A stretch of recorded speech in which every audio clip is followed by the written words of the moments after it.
巨大闪电从天而降，瞬间照亮夜空，不止白光乍现，就连蓝色、橘色也跟着亮起。 西班牙度假胜地位在地中海的梅诺卡岛遭受暴风雨侵袭，重重闪电劈开天空，诡谲天色变化，吓坏众人。They say one big takeaway from this is that it shows people just how far lightning can reach, and that can encourage folks to stay safe and take shelter. 乌垮路岛水管严重破裂，西班牙加那利群岛惨遭飓风赫米横扫，滂沱大雨导致溪水暴涨，整条马路全变水路。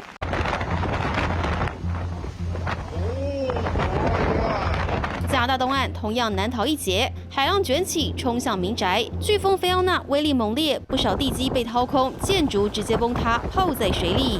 Do not go around any shorelines. Do not go in the Grand Bay West area or at the beaches. This is a state of emergency. 不止西半球风灾频传，东半球也很不平静。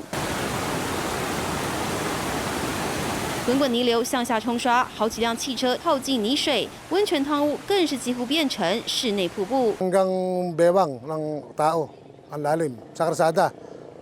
Sa loob ng bahay, ganun din kalalim. Ngayon, ang nasira sa mga bahay. 而菲律宾则是饱受台风诺卢侵袭，二次登陆威力不减，社区停电，沿海城镇泡水，全球气候变迁加剧，未来无情天灾只会越来越严重。三立新闻黄纯一报道。